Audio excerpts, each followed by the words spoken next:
5 বছর কেটে যাওয়ার পর এক কোটিপতি নারী এক হতদরিদ্র শ্রমিকের ভাঙ্গা ঘরে এসে দাঁড়াল।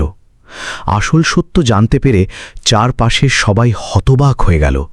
এরপর এমন কিছু ঘটল যা শুনে মানুষের বিবেকও কেঁদে ওঠে। বন্ধুরা, এটি শ্রীমঙ্গলের এক অবিশ্বাস্য কিন্তু বাস্তব ঘটনা। সবুজ চা বাগান, উঁচু নিচু টিলা এবং মায়াবী প্রকৃতির মাঝে অবস্থিত এই অঞ্চলটি বাইরে থেকে যতটা মোহনীয়, তার অন্তরালে ততটাই এক গভীর কাহিনী লুকিয়ে আছে। সেই কাহিনী হল জয়া এবং ফারহানের, এক ধনাঢ্য উত্তরাধিকারী এবং এক সামান্য শ্রমিকের, যাদের নিয়তি এমন এক মোড় নিয়েছিল যা হৃদয়কে নাড়া দেয়। জয়া ছিল এক বিখ্যাত চা বাগানের মালিকের একমাত্র কন্যা। তার জীবনে এমন সব প্রাচুর্য ছিল যা যে কারো কাছে স্বপ্নের মতো। বিশাল অট্টালিকা, বিদেশি গাড়ি, নামি দামি শিক্ষা প্রতিষ্ঠান এবং সকল প্রকার বিলাসিতা। তবে এত কিছুর ভিড়েও একটি জিনিসের তীব্র শূন্যতা ছিল: অকৃত্রিম ভালোবাসার অভাব। সেই একই এস্টেটের একটি জরাজীর্ণ আউটহাউসে থাকত ফারহান। জয়ার সমবয়সী এই ছেলেটি শৈশব থেকেই মা বাবাহীন। তার পৃথিবীতে আপন বলতে কেউ ছিল না। তাই সে ওই বাগানেই মাল টানা, গোডাউন পরিষ্কার করার মতো হাড় ভাঙা খাটুনি খাটত। কিন্তু তার চোখের দৃষ্টিতে অদ্ভুত এক তেজ ছিল, যা প্রমাণ করত সে ভাগ্যের কাছে নতি স্বীকার করার মতো মানুষ নয়। জয়া এবং ফারহান একই সীমানার মধ্যে বসবাস করলেও তাদের জগৎ ছিল সম্পূর্ণ ভিন্ন। জয়া তাকে কেবল একজন সাধারণ মজুর হিসেবেই বিবেচনা করত। তবে সময়ের সাথে সাথে সে লক্ষ্য করতে শুরু করল যে ফারহান অন্য সবার চেয়ে আলাদা। সে খুব নীরব স্বভাবের ছিল, কিন্তু তার প্রতিটি কাজে এক ধরনের অটল সততা ও গাম্ভীর্য প্রকাশ পেত। একদিন এক ঝোড়ো বিকেলের ঘটনা। জয়া কানে হেডফোন গুজে চা বাগানের নির্জন পথ ধরে হাঁটছিল। তার পুরো মনোযোগ ছিল গানের সুরে।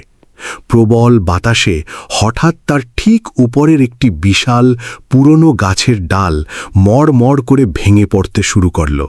ঠিক সেই মুহূর্তে ফারহান, যে বাগান মেরামতের কাজ করছিল, বিদ্যুৎ গতিতে ছুটে এলো এবং নিজের জীবনের পরোয়া না করে জয়াকে ধাক্কা দিয়ে নিরাপদ স্থানে সরিয়ে দিল।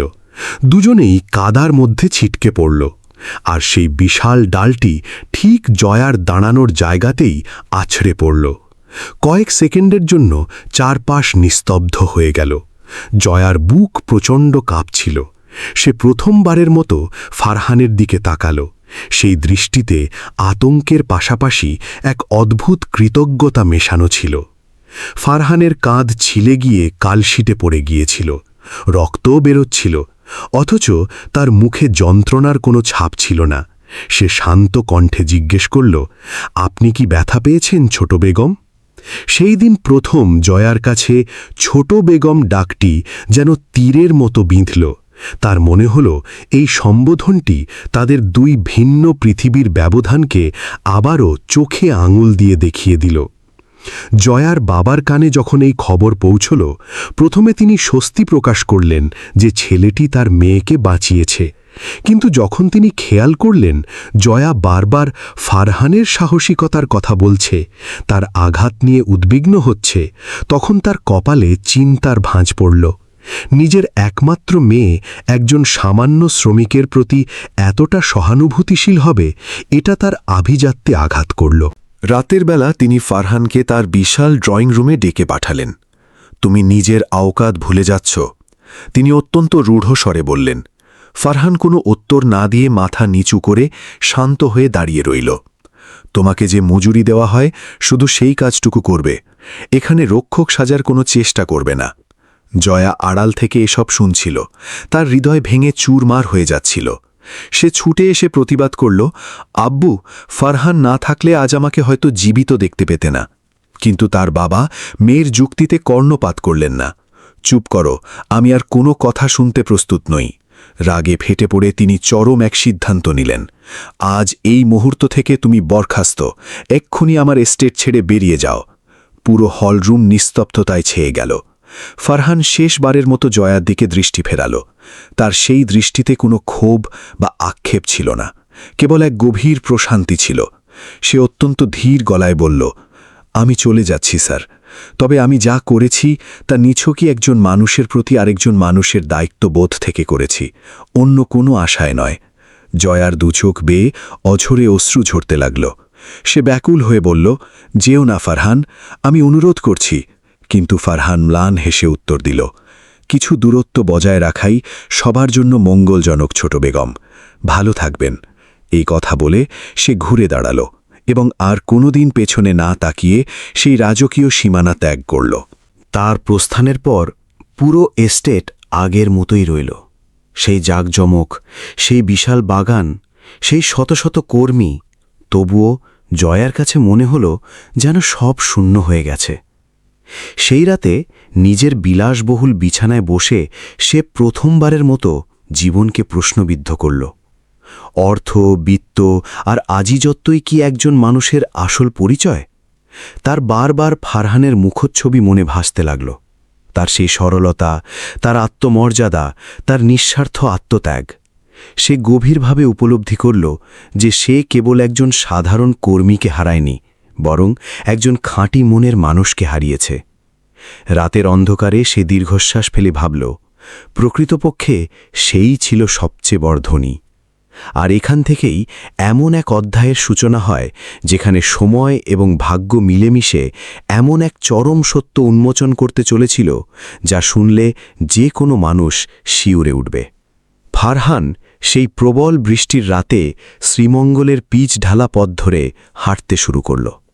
তার সম্বল বলতে পকেটে ছিল মাত্র কয়েকটি টাকা, পরনে ভিজে যাওয়া শার্ট আর বুকে এক বিশাল শূন্যতা। তবুও সে থমকে দাঁড়াল না। সে জানত এখানে থেমে গেলে জীবন তাকে পিষে মারবে। রাতেই সে অনেক দূরের এক গন্তব্যে যাওয়ার সিদ্ধান্ত নিল। রেলওয়ে স্টেশনে বসে সে যাত্রীদের কোলাহল দেখছিল। হঠাৎ দক্ষিণাঞ্চলের দিকে যাওয়া একটি লোকাল ট্রেন প্ল্যাটফর্মে এসে দাঁড়াল। সে কোনো কিছু না ভেবেই সেই ট্রেনে উঠে পড়ল। ট্রেনটি তাকে কুয়াকাটার এক জেলে পল্লীতে নিয়ে এলো। জায়গাটি একেবারেই অচেনা। বেঁচে থাকার তাগিদে সে মাছের আড়তা কাজ নিল। ভোরবেলা থেকে শুরু করে গভীর রাত পর্যন্ত মাছের ঝুড়ি টানা, বরফ ভাঙা আর আড়ত পরিষ্কার করা। হাড় ভাঙা পরিশ্রমে হাতে কড়া পড়ে গেল, কিন্তু তার মুখে কোনো অভিযোগ ছিল না। রাতে যখন পুরো পল্লী ঘুমিয়ে পড়ত, ফারহান তখন রাস্তায় ফেলে দেওয়া পুরনো পত্রিকা কুড়িয়ে পড়ত। সে নিজের ভাগ্যকে নিজের হাতেই গড়তে চেয়েছিল। তার এই অক্লান্ত পরিশ্রম দেখে আড়তের মালিকও তার ওপর অনেক সন্তুষ্ট হলেন। ফারহানের চরিত্রের সবচেয়ে বড় গুণ ছিল অন্যের ব্যথায় ব্যথিত হওয়া। একদিন আড়তের কাছেই এক পঙ্গু বৃদ্ধ জেলে হঠাৎ অজ্ঞান হয়ে পড়ে গেলেন। অনেকেই তাকে পাশ কাটিয়ে চলে গেল, কিন্তু ফারহান ছুটে গিয়ে তাকে কোলে তুলে নিজের ছোট্ট ডেরায় নিয়ে এলো। তার মুখে জল দিল, নিজের ভাগের খাবারটুকু খাইয়ে দিল। বৃদ্ধ কাঁপা কাঁপা গলায় বললেন, বাপু, এই পৃথিবীতে আমার আপন বলতে কেউ অবশিষ্ট নেই। ফারহানের বুকটা মোচড় দিয়ে উঠল। সে ওই অসহায় বৃদ্ধকে নিজের কাছেই আশ্রয় দিল। এভাবেই বেশ কিছু বছর পার হয়ে গেল। বৃদ্ধের শরীর দিন দিন খারাপ হতে শুরু করল, কিন্তু ফারহান এক মুহূর্তের জন্য তার সেবা থেকে পিছু হয়নি। একদিন মাঝরাতে বৃদ্ধ তাকে কাছে ডাকলেন। তার শ্বাসকষ্ট হচ্ছিল। তুমি আমার জন্য যা করেছ তা নিজের ছেলেরাও করে না। ফারহান চুপ করে রইল। বৃদ্ধ নিজের বালিশের নিচ থেকে একটি ছোট কাঠের বাক্স বের করে দিলেন। এর ভেতরে আমার জমানো কিছু সম্বল আর সাগরে মাছ ধরার কিছু গোপন জায়গার নকশা আছে। এটি কাজে লাগালে তোমার দিন ফিরে আসবে। ফারহান কিছুতেই সেটি নিতে রাজি হল না, কিন্তু বৃদ্ধ তার হাত শক্ত করে চেপে ধরলেন। এটি এখন তোমারই প্রাপ্য। এর কিছুক্ষণ পরেই বৃদ্ধ শেষবারের মতো চোখ বুজলেন। সেই রাতে ফারহান ডুকরে কেঁদেছিল। তার মনে হল সে আবার একজন পিতাকে হারালো। পরদিন সে যথাসম্মানে বৃদ্ধের শেষ কাজ সম্পন্ন করল। এরপর সেই বাক্সটি খুলল। জমানো টাকা দিয়ে সে একটি পুরনো ডিঙি নৌকা কিনল এবং সততার সাথে নিজের ছোট মাছের ব্যবসা শুরু করার সিদ্ধান্ত নিল। আড়তের কাজ ছেড়ে সে এবার সাগরে জাল ফেলতে শুরু করল। পথটা মোটেও সহজ ছিল না, অনেকবার সামুদ্রিক ঝড়ের মুখে পড়ল, দাদন ব্যবসায়ীদের হুমকির শিকার হল, কিন্তু সে কখনো পিছিয়ে আসেনি। ধীরে ধীরে তার সততা আর পরিশ্রমে ব্যবসার প্রসার ঘটল, সে লাভ করতে শুরু করল। তবে বিস্ময়কর ব্যাপার হল, আয়ের খুব সামান্য অংশই সে নিজের জন্য ব্যয় করত। বাকি সব টাকা সে জেলে পল্লীর এতিম শিশুদের পড়াশোনা আর বিধবাদের সাহায্যার্থে দান করে দিত। সে নীরবে কাজ করে যেত, কোনো প্রশংসার তার প্রয়োজন ছিল না। অন্যদিকে শ্রীমঙ্গলে জয়ার জীবনে নেমে এসেছিল এক ভয়ঙ্কর বিপর্যয়। তার বাবার পার্টনাররা চরম বিশ্বাসঘাতকতা করল। চক্রান্তের শিকার হয়ে তাদের বিশাল সাম্রাজ্য ঋণের দায়ে ডুবে গেল। চা বাগান, বাড়ি, গাড়ি সবকিছু ব্যাংক ক্রোক করে নিল। যে সমাজ তাদের তোষামত করত, তারাই মুখ ফিরিয়ে নিল। জয়ার জন্য এটি ছিল এক বিশাল মানসিক আঘাত। কিন্তু সে ভেঙে পড়ল না, সে নিজেই সংসারের হাল ধরার সিদ্ধান্ত নিল। শহরের একটি সাধারণ অফিসে সামান্য বেতনের চাকরি নিল। অনেকেই তাকে নিয়ে আড়ালে হাসাহাসি করত, দেখো কোটিপতির মেয়ের কি দশা। কিন্তু জয়া এখন আর আগের সেই অহংকারী মেয়ে ছিল না। সে বাস্তবতা বুঝতে শিখেছিল। অনেক অপমান আর কটূক্তি সহ্য করে সে নিজের জমানো সামান্য পুঁজি দিয়ে একটি ছোট্ট অর্গ্যানিক চায়ের স্টার্টআপ চালু করল। শুরুতে কেউ তাকে পাত্তা দেয়নি, কিন্তু তার প্রবল জেদ, নির্ঘুম রাত এবং কঠোর পরিশ্রমে ধীরে ধীরে তার ব্র্যান্ড পরিচিতি পেতে শুরু করল। সে প্রমাণ করে দিল যে পতন হলেই জীবন শেষ হয়ে যায় না, বরং ঘুরে দাঁড়ানোর ইচ্ছা থাকলে আবারও শূন্য থেকে চূড়ায় পৌঁছানো যায়। দেখতে দেখতে 5টি বছর কেটে গেছে। জয়া এখন নিজের যোগ্যতায় একজন প্রতিষ্ঠিত উদ্যোক্তা। তার জীবনে আবারও সচ্ছলতা ফিরে এসেছে, তবে অহংকার নয়। তার দেখার দৃষ্টিভঙ্গি পুরোপুরি পাল্টে গেছে। সে এখন মানুষকে তাদের ব্যাংক ব্যালেন্স দিয়ে বিচার করে না, বরং তাদের মনুষ্যত্ব দিয়ে বিচার করে। কিন্তু এত সাফল্যের মাঝেও তার মনে একটা চাপা কষ্ট সব সময় বিরাজ করত, ফারহান। রাতে একা হলেই তার মনে পড়ত, কোথায় আছে সেই মানুষটি, কেমন আছে সে? সে কি সত্যিই তার জীবনের সবচেয়ে মূল্যবান রত্নটিকে হারিয়ে ফেলেছে? একদিন জয়ার অফিসে এক পুরনো কর্মচারী দেখা করতে এলো। কথায় কথায় সে হঠাৎ ফারহানের প্রসঙ্গ তুলল। জয়ার হৃৎস্পন্দন মুহূর্তের জন্য থেমে গেল। সে চেয়ার ছেড়ে উঠে দাঁড়িয়ে উদ্গ্রীব হয়ে জিজ্ঞেস করল, তুমি জানো ও কোথায় আছে? লোকটি কিছুক্ষণ আমতা আমতা করে বলল, জি ম্যাডাম, শুনেছি ও দক্ষিণের এক জেলে পল্লীতে থাকে, খুব মানবেতর জীবনযাপন করে। তবে মানুষ বলে সে নাকি ওই এলাকার গরিবদের জন্য নিজের সব বিলিয়ে দেয়। জয়া যেন নিজের কানকে বিশ্বাস করতে পারছিল না। এত বছর পরেও সে ওরকমই রয়ে গেছে। জয়া পাথর হয়ে বসে রইল। তার মস্তিষ্কে কেবল একটি চিন্তাই আঘাত করছিল, যে মানুষটি নিজের জীবন বাজি রেখে তাকে বাঁচিয়েছিল, সে আজও এক জরাজীর্ণ কুটিরে পড়ে আছে। তার ভেতরটা দুমড়ে মুচড়ে গেল। সে আর এক মুহূর্ত নষ্ট করতে চাইল না।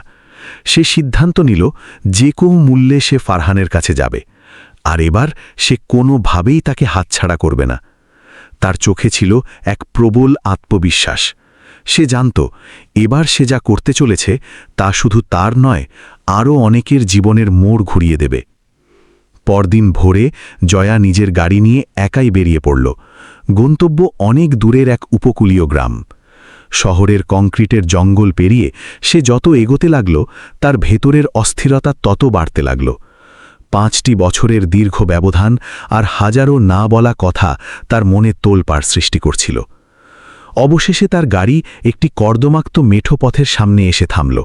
স্থানীয় এক ব্যক্তি জানালেন, ম্যাডাম, গাড়ি নিয়ে আর সামনে যাওয়া সম্ভব নয়, বাকি পথটুকু হেঁটেই যেতে হবে। জয়া কোনো দ্বিধা না করে গাড়ি থেকে নেমে পড়ল। তার পায়ের দামি জুতো কাঁদার মধ্যে দেবে যাচ্ছিল, কিন্তু সেদিকে তার কোনো ভ্রুক্ষেপ ছিল না। তার মাথায় তখন কেবল একটি নাম, ফারহান। জেলেপল্লীর পরিবেশ ছিল অত্যন্ত অভাবী আর জরাজীর্ণ। সে একজন বয়স্ক মহিলাকে থামিয়ে জিজ্ঞেস করল, এখানে ফারহান নামের কেউ থাকে? মহিলার মুখটা উজ্জ্বল হয়ে উঠল। তিনি পরম মমতায় বললেন, ও তো আমাদের এই বস্তির ফেরেস্তা গোমা। ওই যে সামনের ওই ভাঙাচোরা ঘরটাই ওর। তিনি হাত দিয়ে দিক নির্দেশ করলেন। জয়া স্তব্ধ হয়ে দাঁড়িয়ে রইল। বস্তির ফেরেশতা কথাটি তার কানে বাজতে লাগল। সে ধীরে ধীরে সেই ঘরের দিকে পা বাড়াল। টিনের চাল ফুটো হয়ে গেছে, বাঁশের বেড়া হেলে পড়েছে। সে গভীর একটি শ্বাস নিয়ে ঘরের ভেতরে প্রবেশ করল এবং ভেতরের দৃশ্য দেখে সে একেবারে জমে গেল। ঘরের মেঝেতে একটি ছেঁড়া মাদুরের উপর শুয়ে আছে ফারহান। শরীরটা শুকিয়ে কঙ্কালসার হয়ে গেছে, জ্বরে কাঁপছে, কিন্তু তার সেই গভীর চোখ দুটিতে আজও সেই পুরনো প্রশান্তি খেলা করছে। জয়াকে দেখে সে চমকে উঠল। কয়েক মুহূর্তের জন্য পুরো পৃথিবী যেন থমকে দাঁড়াল। জয়ার চোখ ফেটে জল বেরিয়ে এলো। সে কোনো কথা বলতে পারছিল না। ফারহান অত্যন্ত দুর্বল কণ্ঠে ফিসফিস করে বলল, ছোট বেগম, আপনি? জয়া মাটিতে হাঁটু গেড়ে বসে পড়ল। নিজের এই কী হাল করেছ ফারহান? তার গলা ধরে এলো। ফারহান কষ্টে একটু হাসার চেষ্টা করে বলল, আমি ভালোই আছি, শুধু একটু জ্বর হয়েছে। জয়া তীব্র কণ্ঠে প্রতিবাদ করল, এটাকে ভালো থাকা বলে না, তুমি মারাত্মক অসুস্থ। সে দেখল ঘরের এক কোনায় নামমাত্র কিছু সাধারণ ওষুধ রাখা আছে। জয়া চারপাশটা ভালো করে দেখল, দারিদ্র্যের স্পষ্ট ছাপ সবখানে। সে প্রশ্ন করল, তুমি এত কষ্ট করে ব্যবসা দাঁড় করালে, অথচ এমন বস্তিতে কেন পড়ে আছো? এই 5 বছরে তুমি নিজের জন্য কিছুই করনি? ফারহান শান্ত স্বরে জবাব দিল, করেছি তো, তবে নিজের জন্য নয়। জয়া ঠিক বুঝতে পারল না। মানে কি? ঠিক তখনই একদল ছোট বাচ্চা হইচই করে ঘরে ঢুকল। ফারহান ভাই, আজ আমাদের নতুন বই দিয়েছে, একজন আনন্দে চিৎকার করে উঠল। ফারহান পরম স্নেহে বলল, খুব ভালো, এবার মন দিয়ে পড়াশোনা করো। বাচ্চারা চলে যেতেই একটি বিধবা নারী ঘরে ঢুকলেন। তিনি জয়াকে দেখে একটু থমকে গিয়ে ফারহানকে বললেন, বাবা, তুই টাকা না দিলে কাল আমার মেয়ের অপারেশনটা কিছুতেই হতো না রে।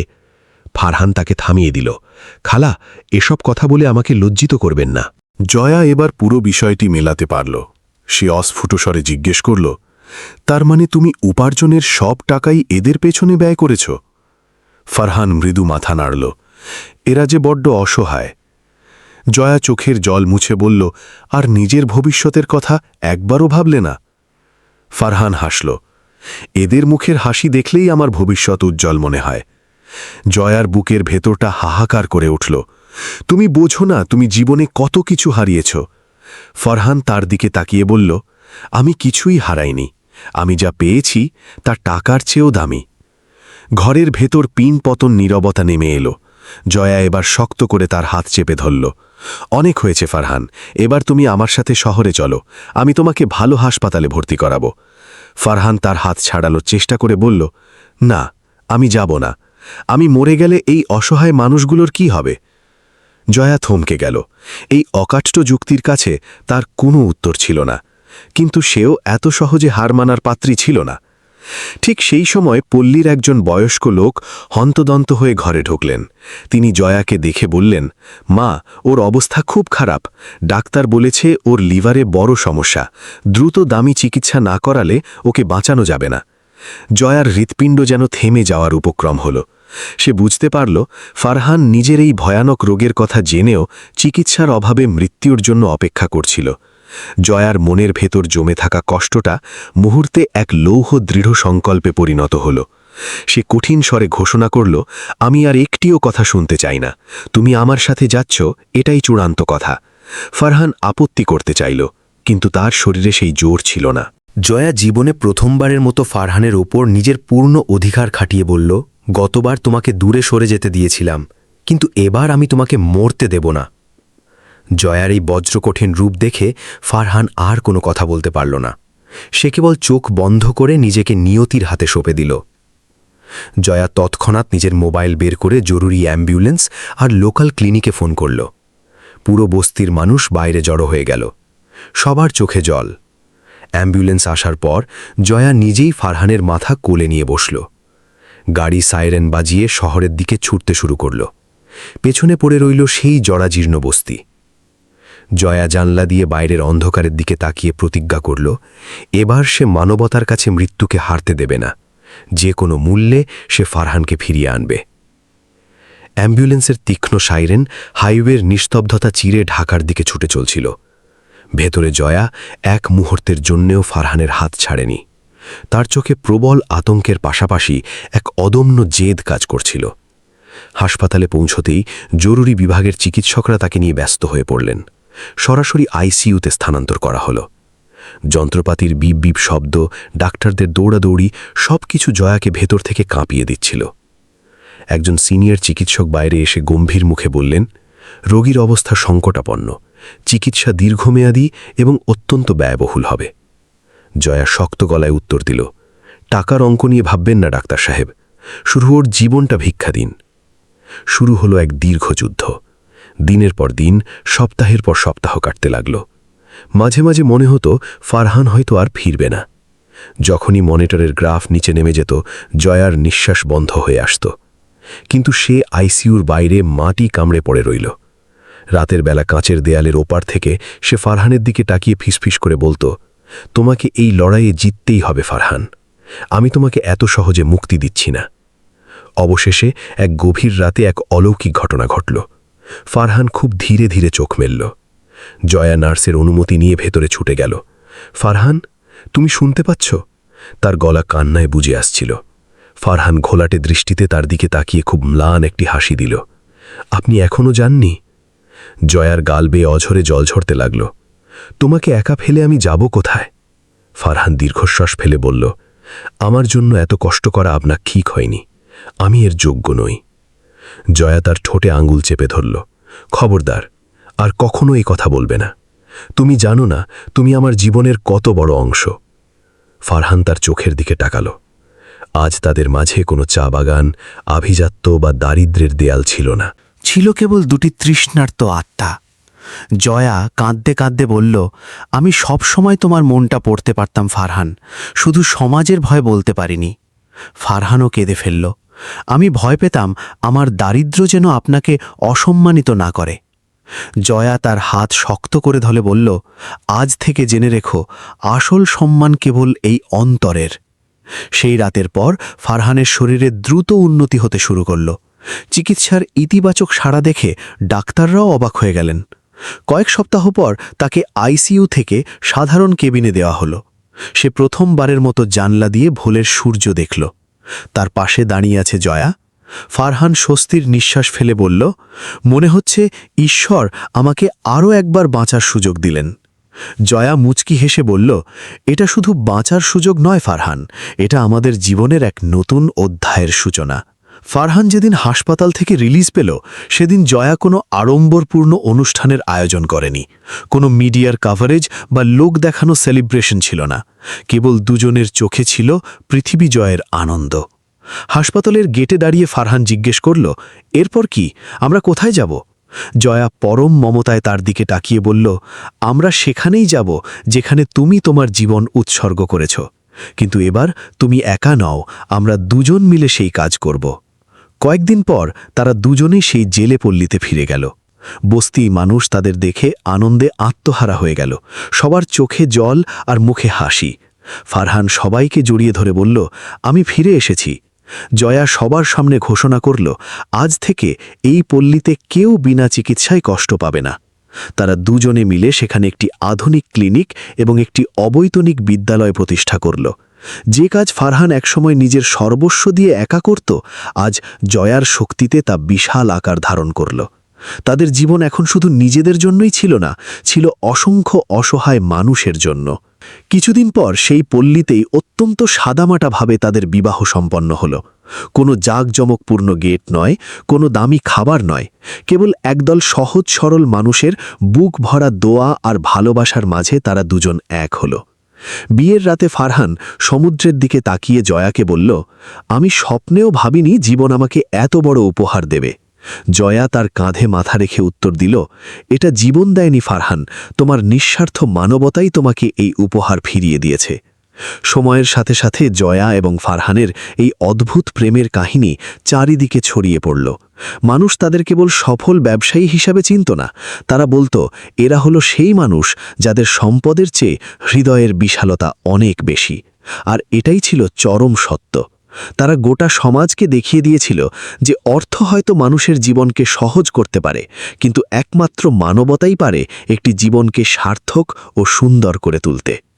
যদি এই কাহিনী আপনার হৃদয়ে সামান্যতম নাড়া দিয়ে থাকে, তবে একটু ভেবে দেখুন, আমরা কি আমাদের চারপাশের অসহায় মানুষগুলোর জন্য ছোট কোনো ভূমিকা রাখতে পারি না? আমরাও কি কারো অন্ধকার জীবনে এক টুকরো আশার আলো হতে পারি না? যদি উত্তর হ্যাঁ হয়, তবে আজই সেই কাজ শুরু করুন, কারণ মানবতার চেয়ে বড় কোনো ধর্ম পৃথিবীতে নেই। এমন জীবন ঘনিষ্ঠ ও শিক্ষণীয় গল্প নিয়মিত পেতে আমার চ্যানেল রুহানি ভয়েস সাবস্ক্রাইব করতে ভুলবেন না এবং এই গল্পটি আপনার প্রিয়জনদের সাথে শেয়ার করুন। ধন্যবাদ।